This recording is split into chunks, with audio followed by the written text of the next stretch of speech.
Thank you all for coming. Thank you so very much. My name is Tim Marks, and I serve as the President and CEO of Metropolitan Ministries, and we welcome you to our annual Bridge Builders celebration.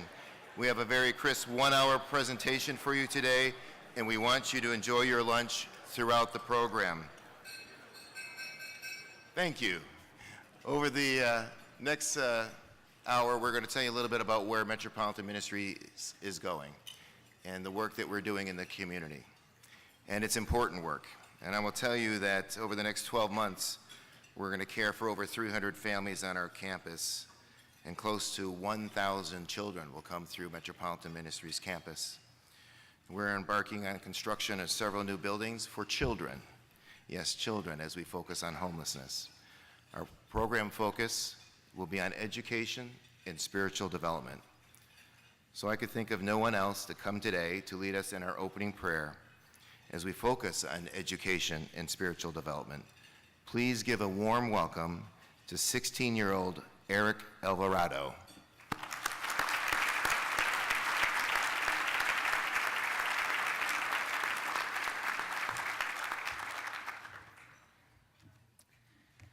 Please bow your heads and join me in prayer. Dear Lord, you know who I am, Eric, the 16-year-old with 4 siblings and a mom who is our rock and holds all 6 of us together. My family and I have been going through difficulties, but Lord, we know you will guide us through. I thank you for everyone in this room who has helped support my family as well as the other families in Metropolitan Ministries. Lord, thank you for blessing us with a beautiful community who cares for those in need and dedicate their time to make a difference.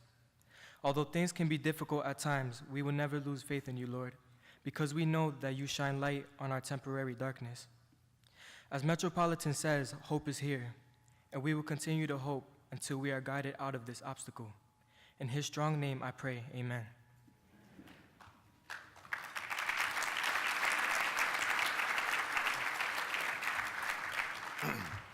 I can't resist. Can I get another amen? Amen. You bet. Thank you, Eric, for your inspiring prayer. Once again, ladies and gentlemen, we want you to enjoy your lunch throughout the next hour.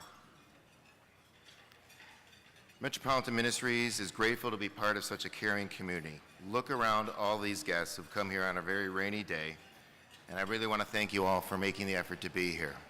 Thank you so much. We want to thank our sponsors that you're going to see here on the screen, and our board of directors, our guest speaker, Derrick Brooks, who you're going to hear from shortly, all the elected officials.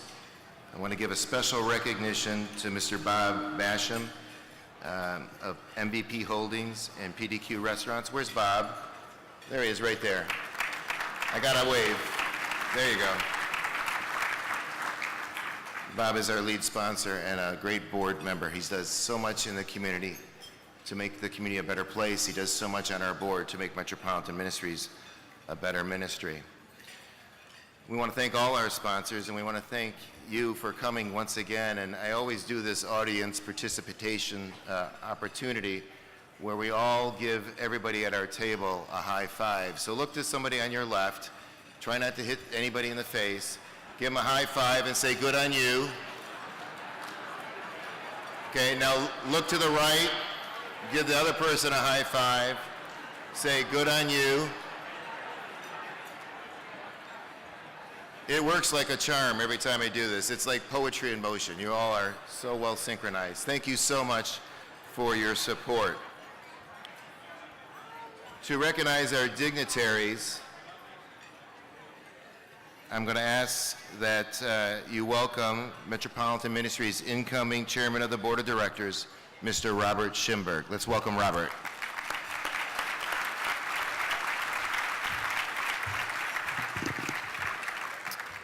Thank you, Tim.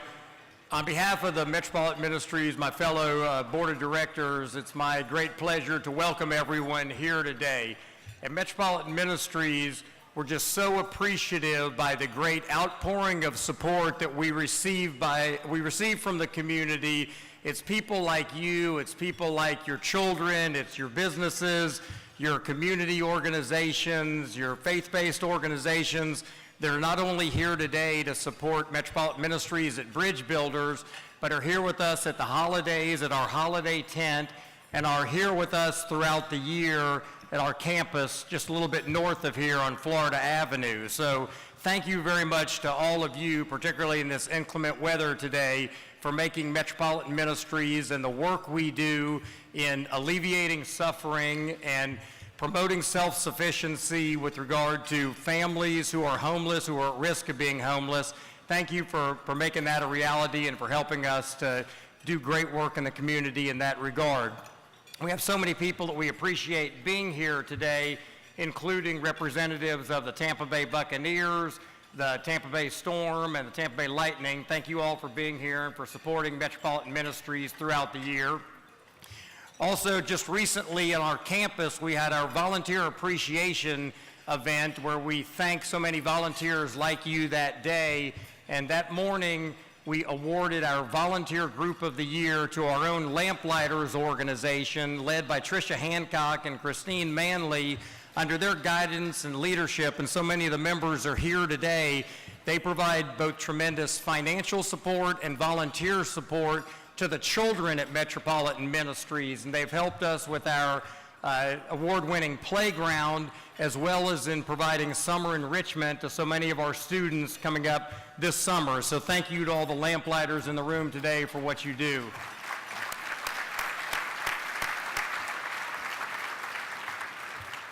At Metropolitan Ministries, we couldn't be nearly as successful in providing the services we do if we didn't have the support and dedication of so many governmental entities and our community leaders, our elected officials. So I want to thank everyone associated with Hillsborough County government, with the city of Tampa, for what they do. And we have some of our elected officials here today. I'd like to ask them to stand when I introduce them, and if you'd wait till they all stand before we offer them applause.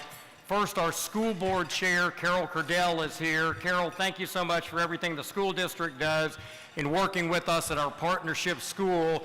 If you all have the opportunity to stop by our partnership school and meet our principal, Daphne Fourqueen from the school district, see the great work she's doing with the children of Metropolitan Ministries and our neighborhood children, it's just incredible.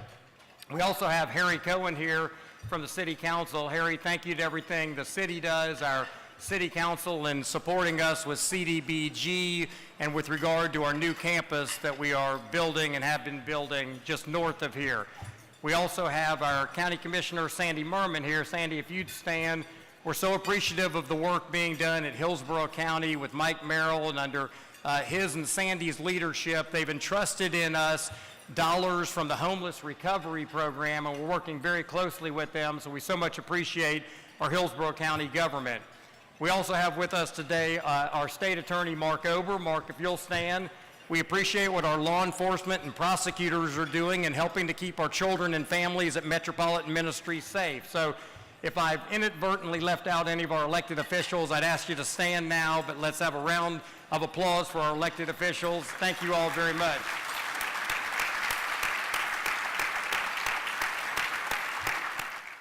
We have a moral obligation as Tampanians to take care of those that are least able to take care of themselves.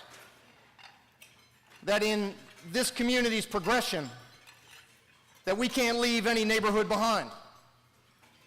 That what happens in Sulphur Springs affects Culbreth Isles.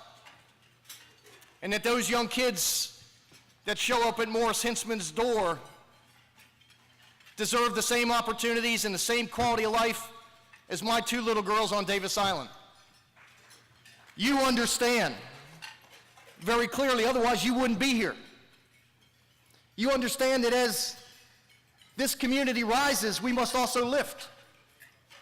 You understand that those 12 young people that came to Morris's door are living messages that we're going to send to a generation and a time that we don't even know. So the choice for us is simple. The choice for us is, do we reach down and help someone up along the way? The choice for us is, if we've been blessed, do we bless other people? The choice for us is that we can't leave those young people behind. We can't leave those families behind and turn a blind eye and pretend they don't exist. The choice is, what are you going to do? The choice is, Do you choose to make a difference? Do you choose to be able to answer that question someday down the road when we will be asked, what did you do? What did you do to make a difference in the lives of the people that you may not even know, that may not look like you, whose neighborhoods you may never go in? But those are all of our kids, ladies and gentlemen. Those are all of our families. Those are all of our single moms who fell on hard times. Those are all of our neighbors and our friends and our brothers and our sisters. So the choice is ours. So I need you to dig deep. They didn't even ask me to make the ask. But I'm going to preaching right about now. I need you to dig deep today. I need you to make a difference. You can do it with your check, be it $1, be it $10,000. That money will make a difference in the lives of the people that I serve and the people that share this city with all of you. Thank you, and God bless you.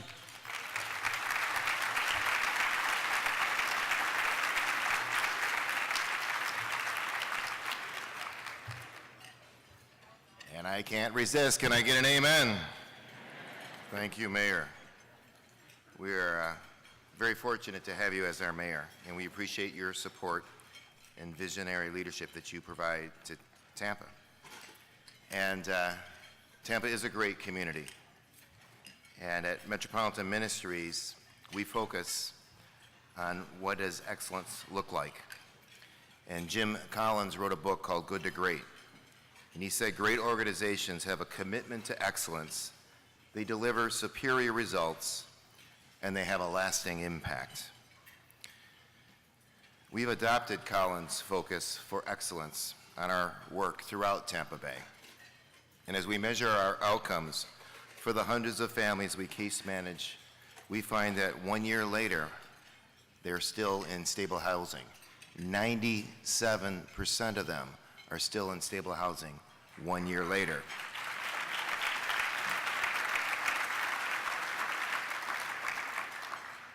Lasting impact is what drives us every day to break the cycle of poverty and homelessness for more and more families and children. And I just have to say, I met a man today who works at a local bank, and he came up to me and said, I spent 100 days at the Family Care Center as a child, and now he's a banker, and he's in this audience today.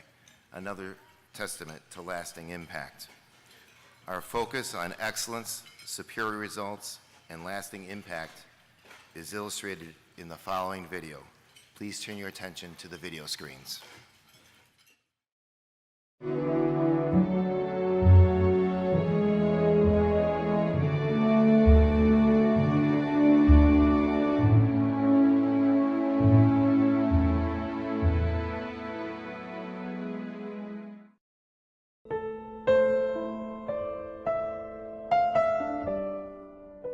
I had just received custody of my godson, and I had just started working.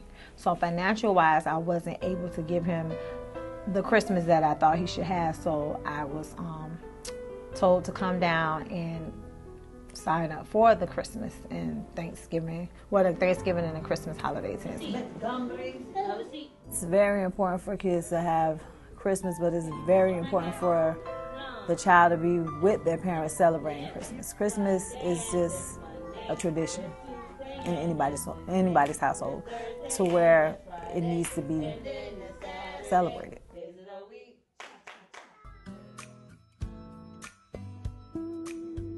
I had already applied here, but I hadn't gotten the call. And, I was really noticing that I was getting low. And I remember my baby had, gone to the bathroom in her diaper, and I changed her. And I went to get a new diaper, and it was the very last one in the box. And then I looked at my money, the money that I had left, and I realized that I had just enough to get another bag of diapers. But what that meant was that if I got these diapers, what was she gonna eat? You know, and that was, you know, when I put on those diapers on her, I realized that it was like, this is a crossroads. You know, like I cannot fail her, and I could do anything else, but not being able to feed my daughter, that I cannot do.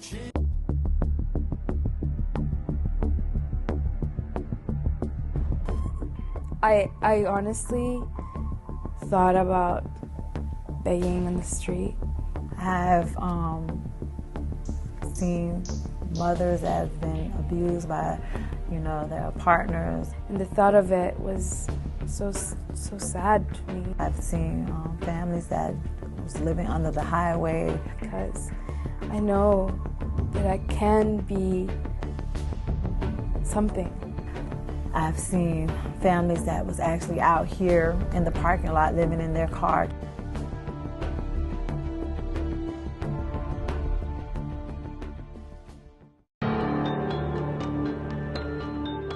Well, after I got custody of my godson, I lost my job.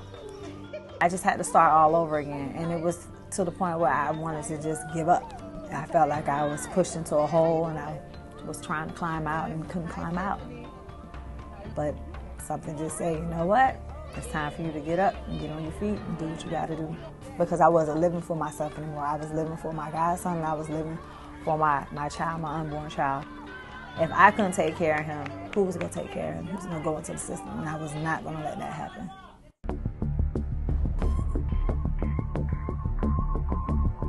It really started when my mother died a victim of domestic violence. And when my father was taken away, I was suddenly mother and father to my younger siblings. She asked for a divorce, and that's really what prompted him to just go over the edge. They got into an argument. He had a gun, and he shot her multiple times. I remember one day, my brother, my sister, and I went to sleep, and we were woken up at 5 o'clock in the morning by the police, telling us that you know, my mother had passed, and that they needed me to go identify the body. When I got pregnant, it was, you know, I started feeling really sick right away. And I went to the doctors, and my blood pressure was through the roof. In fact, they said, "You are being hospitalized right now." They put me in total bed rest, and they basically said that I was going to be there until my daughter was born. I was there for 2 months, but during that time, things were happening, and I could not control them, really, because here I was, bedridden. And then my workplace, they were a very small company, and so they didn't need to offer me maternity leave. Once you have the baby, you either come back right away or you're forfeiting your job. And since my daughter was born prematurely and with a lot of complications, there was no choice of the matter. I had to be there for her.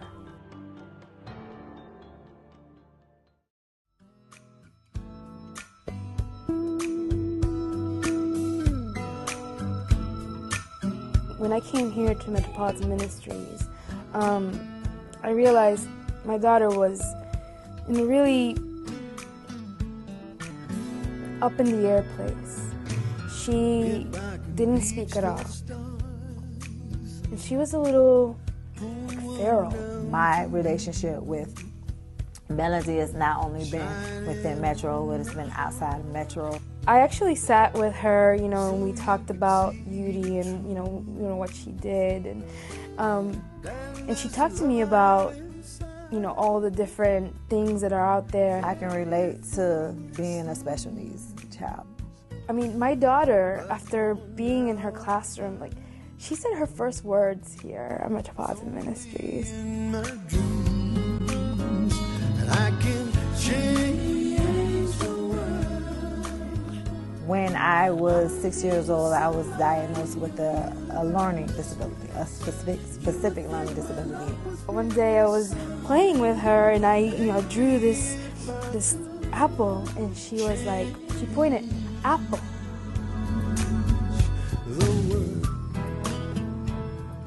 She was one of my best parents, and I'm getting emotional because I can now remember the homemade card that she made me, her and Yuri made me, and told me thank you for everything, and I never had anyone do that for me. I feel like now that I'm on the path, I know what it feels like to be that person, but I also know what it feels like to help somebody else out.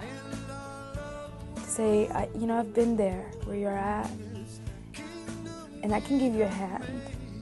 And even if it's, just words of encouragement, or it's like saying, yeah, here, I've got $5.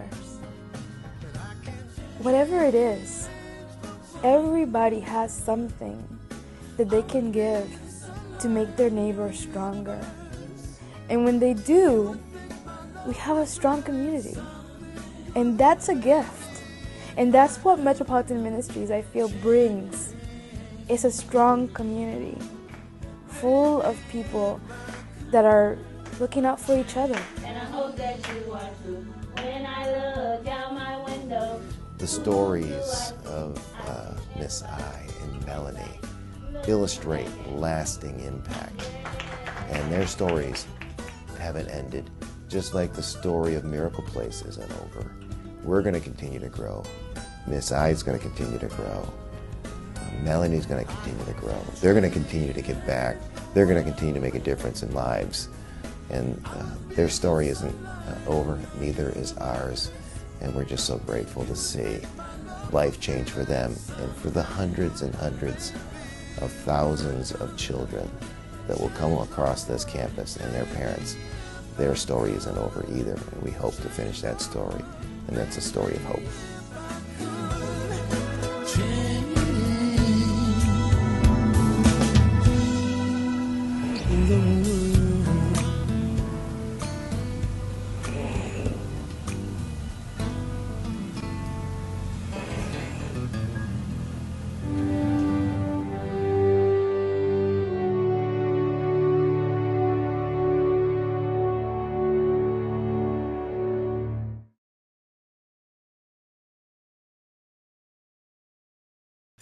Lasting impact. That's what that's about. We had hoped to have Melanie and Miss I here with us today, but guess where they are? Miss I and Melanie are both graduating from Hillsborough Community College today.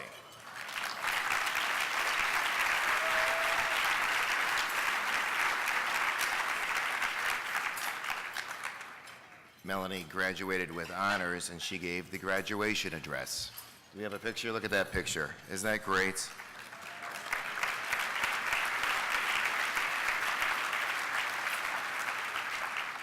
Let's just quickly review their connection. It all starts in 2000 for both these ladies.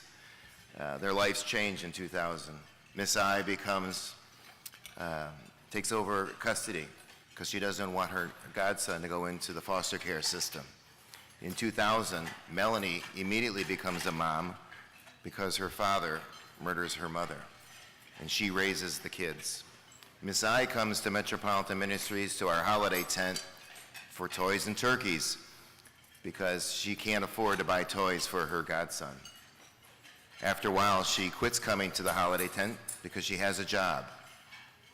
She comes back in 2010 to volunteer in that same very holiday tent that she first received services from us in 2000. 2011, Melanie, as a mom who's been abandoned, has a child with complications and special needs.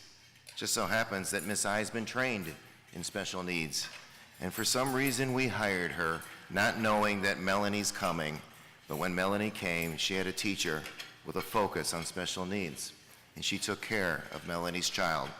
And they both then went on to school at HCC, And today, Miss I graduated with her associate's degree in early childhood education. She's going to continue her work at the University of Springfield. And Melanie, she's not stopping. She just got a 2-year full ride to Mount Holyoke College in Massachusetts, where she will continue her education.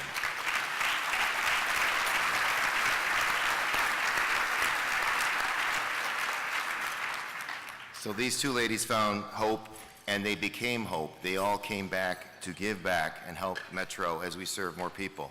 That's lasting impact. In the next 2 weeks, we're going to move in another 48 families. We already have 52 on our campus. We moved 12 families in yesterday.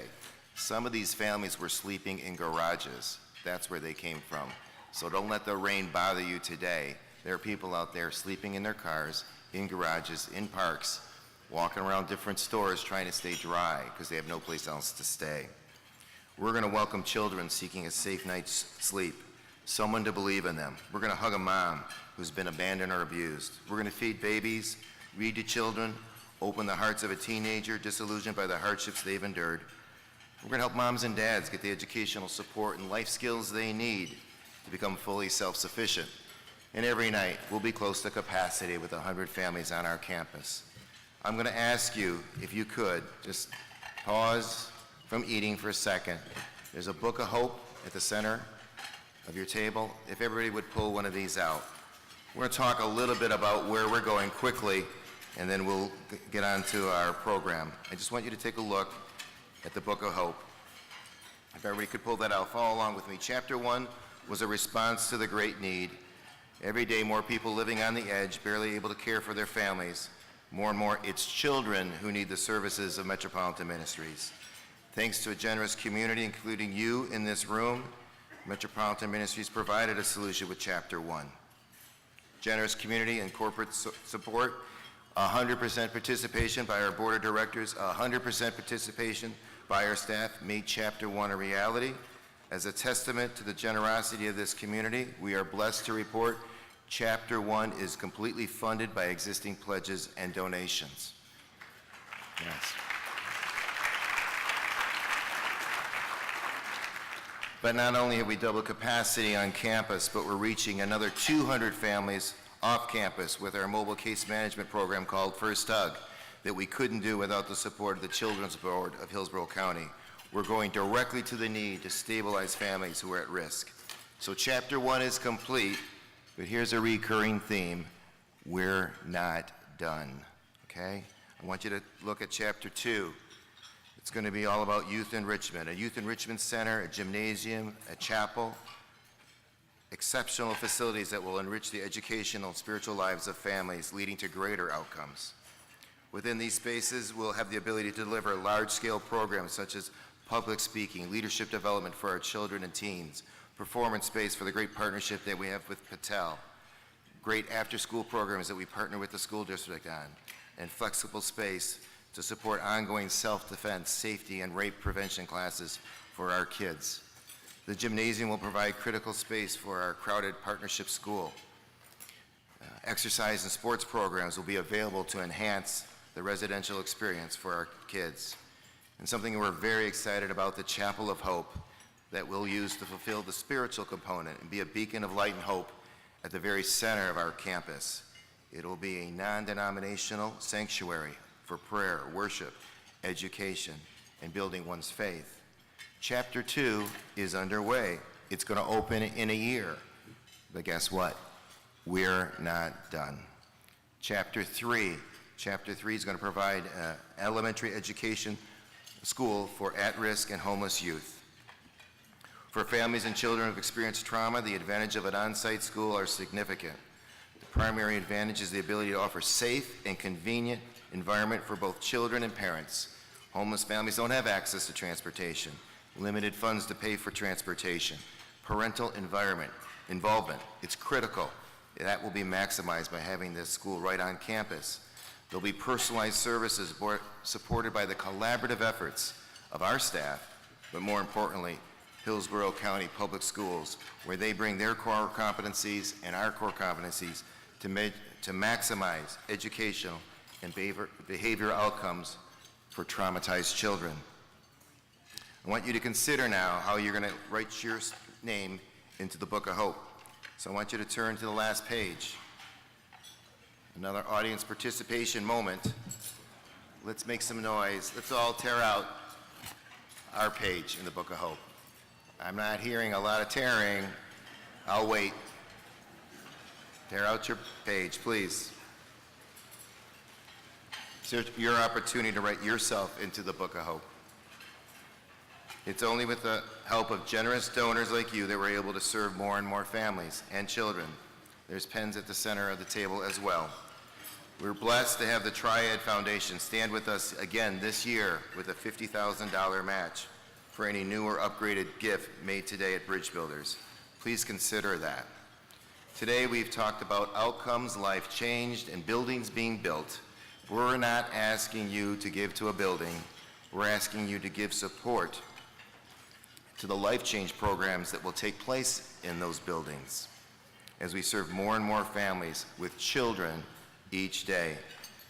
You know, maybe one less Starbucks latte a week will allow you to sign up and be a monthly giver of $17.60 to feed 120 people this year. With the Triad match, you can feed 240 people with one less weekly coffee. You decide what works for you. For those sponsors who've already given, thank you. Thank you for your previous and ongoing support. Please take time to fill out your form. We'll collect them at the end of the luncheon. Now let's direct our attention to today's honoree. To help us acknowledge our honoree, I'm asking my partner in ministry, the Reverend Morris Hinsman, who has served this community for over 32 years, to come speak to you as our president of Metropolitan Ministries Foundation and our full-time chaplain. Please welcome Morris.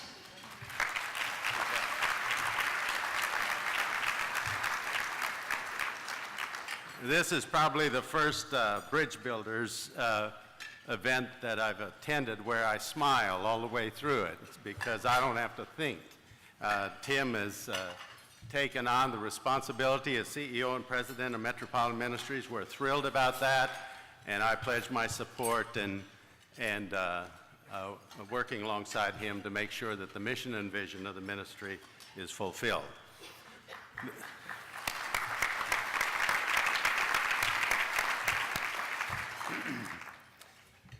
I met Derrick Brooks in 1995. He probably doesn't remember that, but it was sort of a gesture on the part of the Buccaneers to have the rookies in their rookie year. That's a good time to have it, I guess. The rookies in their rookie year to come and to serve somewhere in the community.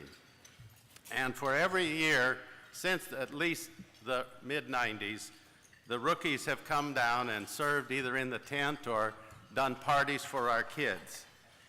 He was a part of that 95 class, along with Warren Sapp and some others, that decided that the Buccaneers were going to be a contender and be a force to deal with in the NFL.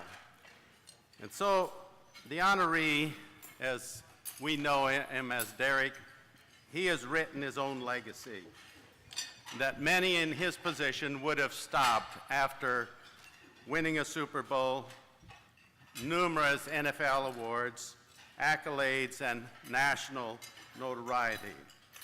But Derrick saw a different ending to his legacy.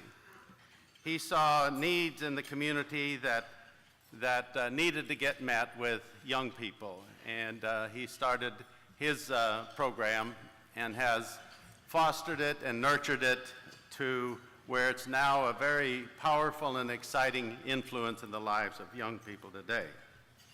But today we want to recognize him as the 2014 Bridge Builders Award. He is a bridge builder, and let me define what I mean by that. First of all, a bridge is defined by a structure that gets you, allows you passage across an obstacle, something that links you from one place to another and has meaning. Second, he's a builder. He believes in building a team. He believes in building young people's lives. And a builder is someone who produces something, who constructs something, that creates something. Derrick saw the need in the Tampa Bay community to uplift our young people provide opportunity for education, social services, and resource them so that they can make a significant contribution to this society. His passion for the mission crosses racial, political, and socioeconomic lines. His legacy off the field is exemplified by his leadership to the Derrick Brooks in the Derrick Brooks Charities. It's his life's mission and positive impact on lives of youth in Tampa Bay that education and mentoring are so vital. As a Super Bowl champion, and there's several scenes I could replay about that year. The year before it, when you told the Philadelphia Eagles, after you suffered a defeat, you walked off the field and pointed to them and you said, "We'll be back." And they were back. They were back. And so as an athlete and as a Super Bowl champion, he, this past February, was selected by the NFL to be our new Hall of Famer.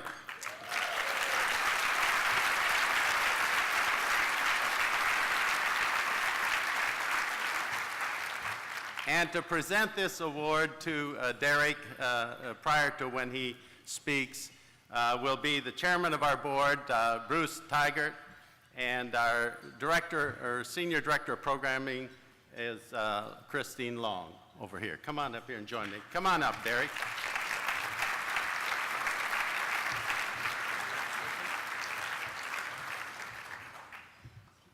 I just want to say, I know we were a little bit late getting started, so I hope you'll bear with us.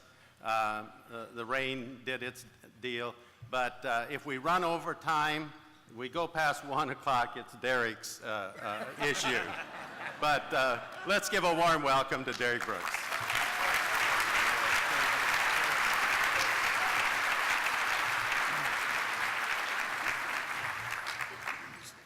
I think Christine and I have the best job here. We get to introduce Derrick and give him this award. Anyway, Derrick, on behalf of the board of directors, of the staff and the volunteers, of all of our supporters, and most of all, the clients, let me just say how grateful we are to you for who you are and what you mean to this community.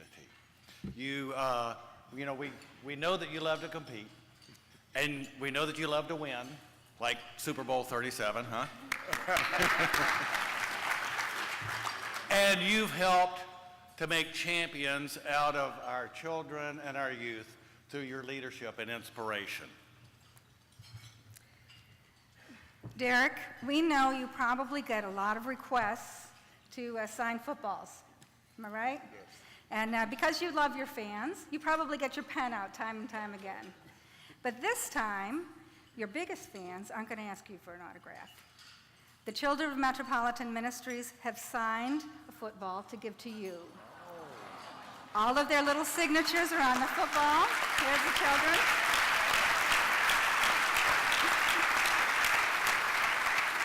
And there's a picture also so that you can remember these children and all the children that they represent in the Tampa Bay community, that you've touched their lives and made a difference in their lives. Thank you very much.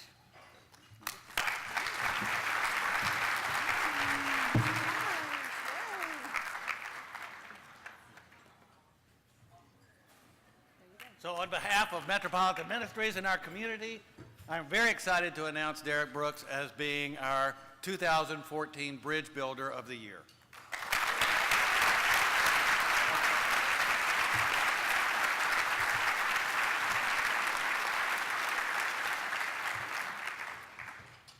Thank you, guys. Let me see how much time Morris left with about 10 seconds. But first of all, give honor to God for having each and every one of us here to celebrate today. Celebrate you guys. Celebrate the ministry, the mission of what we all come here to do today, and that's support one another. We wouldn't be here without the love and support of each other and believing in the vision. And before I go on, I want to solicit our prayers here today for everybody in Northwest Florida. The rains and floods affected my other hometown, Pensacola, Florida. So I want to ask that each and every one of you pray for our city, our fellow citizens in the Gulf Coast area, that they get through the last couple of days and come out a more united front, better people, and help each other through some very tough times. Usually we're dealing with hurricanes up in that area of the state, but this time dealing with the rains and the floods. Just got to take 1 minute to ask you guys to pray for everybody in Pensacola, Florida, on that behalf. I want you guys also to take one message. If I could leave with something with you today, and that's servant leadership. I feel just over the past week, I probably said the same speech 3 or 4 times, because last weekend we had our leadership breakfast for our high school. We had our golf tournament, our parents' party fundraiser for Derrick Brooks Charities. So some of you that are in here probably heard the same speech, so bear with me and hear it again. But servant leadership is really what my mission in the community. And I was asked today, just in my remarks, to share with you guys the reason why I serve the community and why God led me to work with kids. And it's very simple. Some of you have heard me tell the story, and in 1996, when Coach Dungy arrived here in Tampa, one of his first things that he said to us in our team meeting, he talked about changing our community. And he simply said this. He said, "Men, if we go out and win a Super Bowl, go undefeated, have multiple championships year in, year out, and we don't change our community here in Tampa Bay, we all lose." And I sat there back in my seat, and I said, is this man kidding me? We just coming off 12 double-digit losing seasons, and he's not talking about winning a Super Bowl? He's ready to get fired tomorrow. So we go out to practice, and the whole time in practice, all I could think about is what he said: serving the community, winning, losing. What does that mean? So I go into his office afterwards, and I said, "Coach," I said, "excuse me, but I come here because I have no clue what you were talking about in our team meeting." And he looked at me and he said, "Excuse me, Derrick." I said, "Coach, no, I just came from Florida State a year ago. We only lost 3 or 4 games. And we lost 9 games last year, so that's doubled my total here in the last 4 years. And I'm just confused that you said winning a Super Bowl and everybody was excited, but you said something about the community." I said, "Hey, I volunteer, I do things in the community, but what do you actually mean? What's the point?" And he went and explained it again about the platform of football and serving our community, make winners of everybody. And that message stuck to my heart. I went home and I prayed about it. Lord, I don't know what my new head coach is talking about, but obviously if I'm still thinking about that versus making a tackle, something's going on inside of me, and I don't know what it is. Well, long story short, we go on, and I'm still trying to figure out this vision. And we start our season in 1996, and during one of our home games, going up to the stadium, and some of you guys remember the old Tampa Stadium, we didn't have the fence that blocked off like you do now. You could just walk up there and throw it on the grass and go in the stadium. Well, it's 2 kids, and they're out in the parking lot, and they're just playing. They're throwing rocks at each other, and they're just having fun time before the game. So I go in, I say hello, I say, "Hey, young man, how you guys doing?" They say, "Hey, so you play football?" I say, "Yes, who's asking?" And they say, "We want to know." I said, "Sure, I play football." So I go, I tell them my name, I say, "What are you guys doing here?" And they say, we don't live too far from here, and we just like to come here and see the football players walk in. I said, "Have you guys ever been to a game?" And they said, "No, we've never been to a game." I said, "I tell you what, I'll make a deal." I said, "I'll give you guys 2 tickets to the game, but you got to do something for me." And they said, "Yes, sir." I say, if we lose this game, you see that white car over there? You make sure no one hurts it. Make sure no bottles under the tire, no windows are broken. I want you to be my 2 little bodyguards over my car. And I'm going to run out of this stadium, and you guys make sure I get in my car. I'll give you 2 tickets. So we shook hands, and I go in, I come back out, and I get 2 young men tickets. So, man, bless their little heart, they come, and they're standing guard. And I like to tell you, we didn't win the game. But they're standing there, they got their arms folded, they're watching my car. It was, I felt like the president walking out. So I said, thank you guys. You upheld your end of the deal. I say, we play at home again next week. I say, and you know, we probably could use a few more people on our side.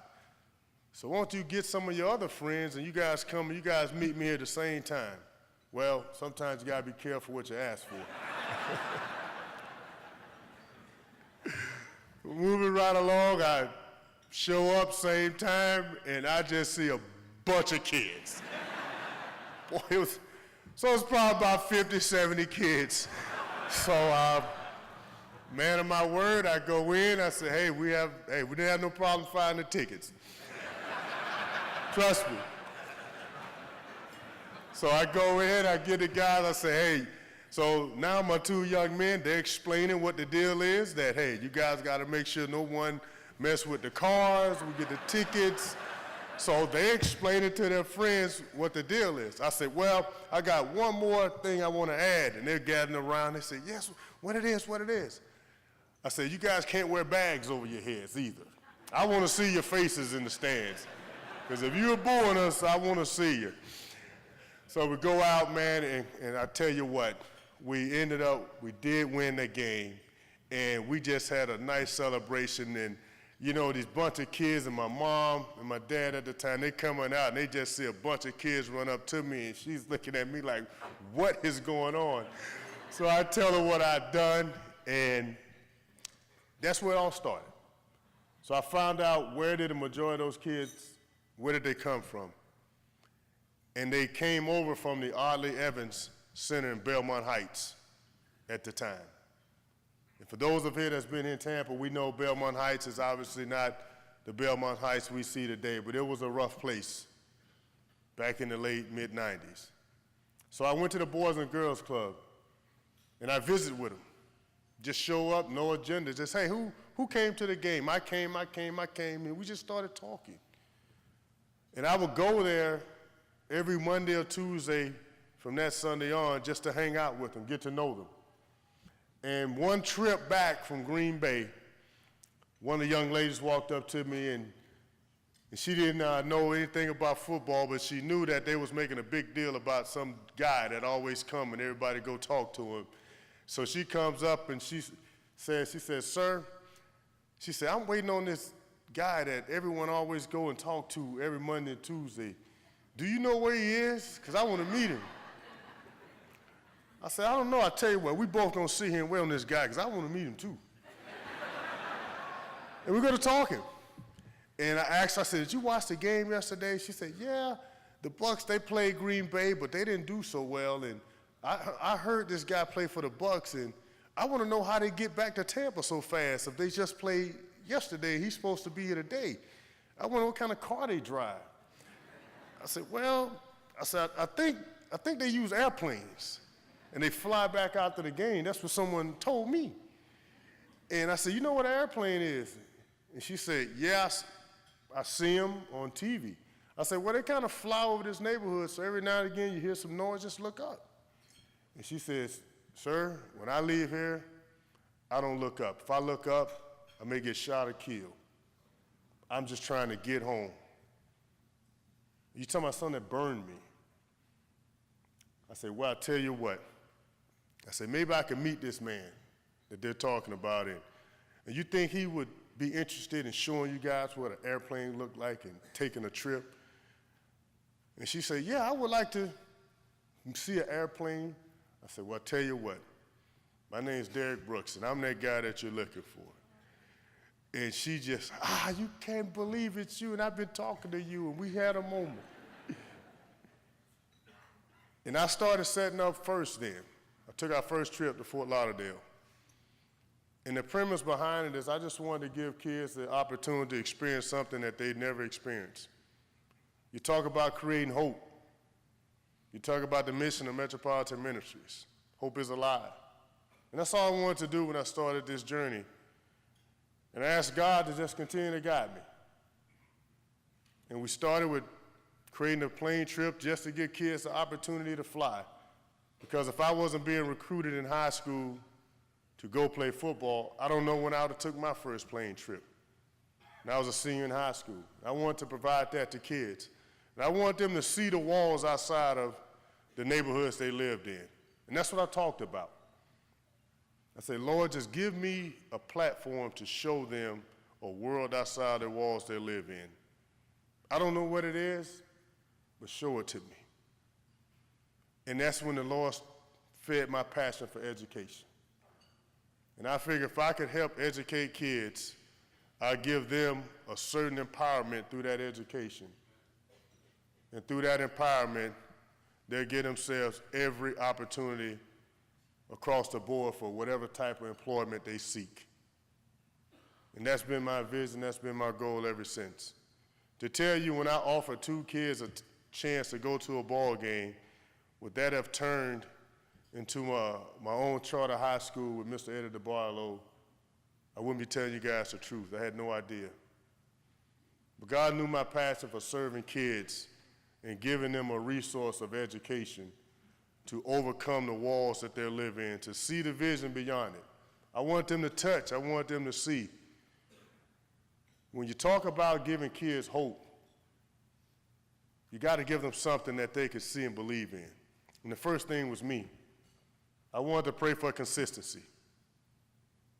I wanted to show them when I told them I would be there either Monday or Tuesday after I played, I just wanted to show them that consistency, that they had something to believe in. It wasn't about believing in number 55 of the Tampa Bay Buccaneers. No, that was far left, had nothing to do with this. I just want them to believe in someone that gave them their word and they can hang their hat on it. That if I told them I was going to be there, I was going to be there. If I told them I couldn't, I wouldn't. Show them that consistency. And that's the start, the building block. And I think, Lord, that through that consistency, now they started to believe that their word meant something.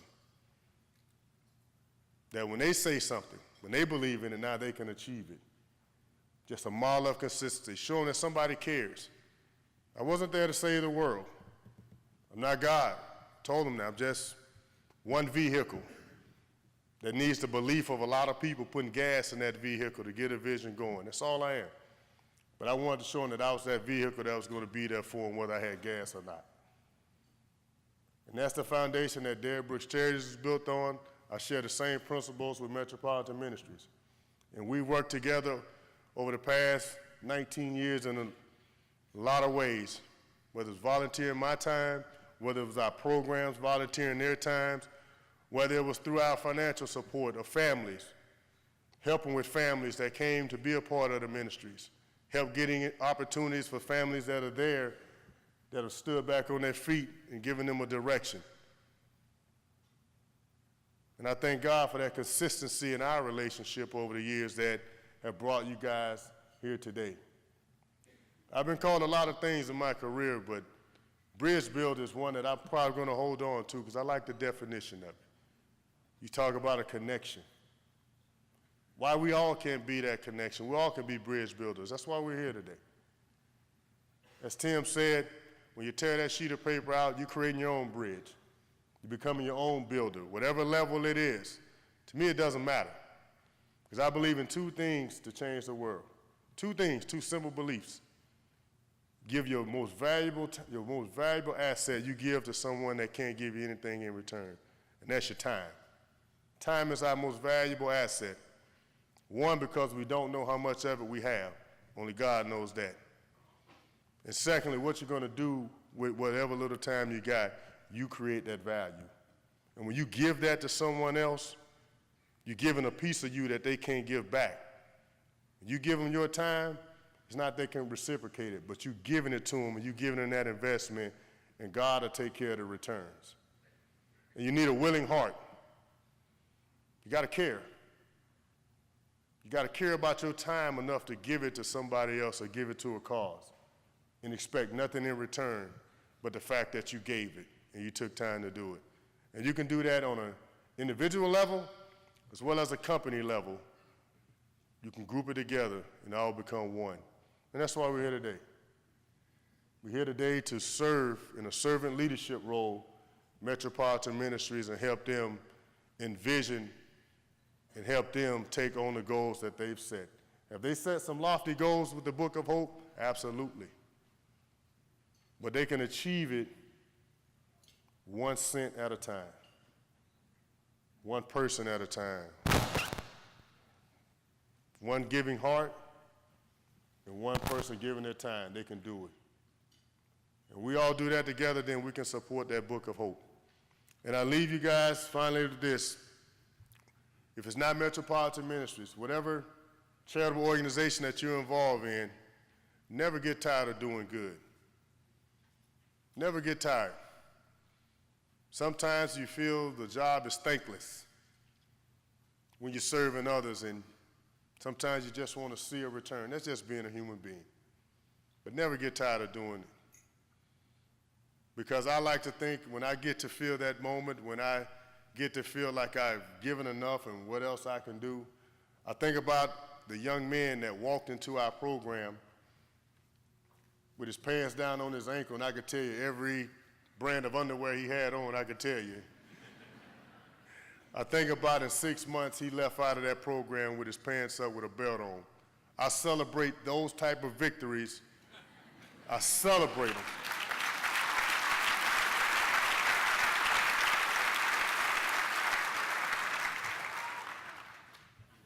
Because that same thing means the same to me when I can celebrate the same young lady that I talked about. Her name's Natasha Spencer, and she's going to be opening her own doctor's office in 2 years in the same neighborhood she grew up.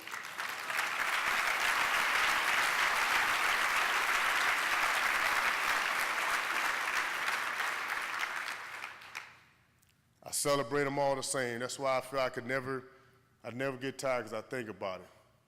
I think about the young man that didn't know how to talk to women or girls when he walked through our program.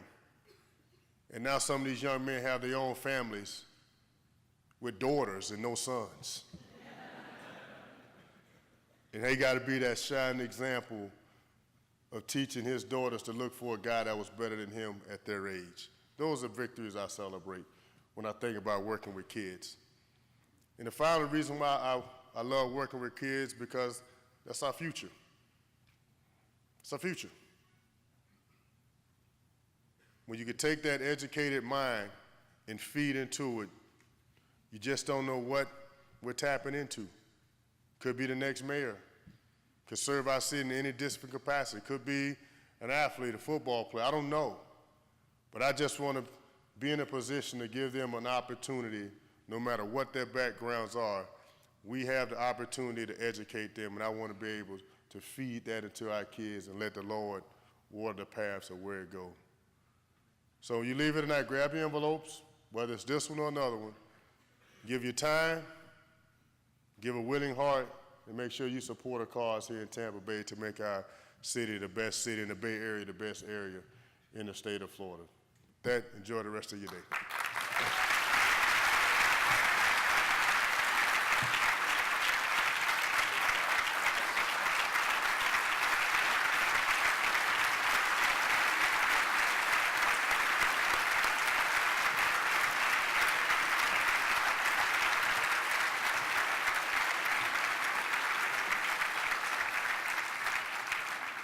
Okay, real quickly, today we celebrate Derrick. Thank you so much. That was so inspiring, your words today. As our children from Metropolitan Ministries Partnership School come to the stage, quickly, they come to the stage, right? Where's our kids? There they are. Okay. I've lost your attention, haven't I? I want to thank Derrick one more time. I want us all to continue to celebrate Melanie and Miss I with their graduation and the families that are coming. I want to thank you, yes you, for your support and your volunteerism to make a difference, and for your part in the Book of Hope. You make transformation happen every day. I hope you'll leverage your support with a very generous gift to the Triad foundation as they match our gifts, your gifts today. As our program concludes, please direct your attention to the children from the Metropolitan Ministries Partnership School under the direction of Brenda Johnson. When they are finished, our program is over, but our work is never over. And as you recall, we're not done yet. Let's please welcome the children from the Metropolitan Ministries Partnership School.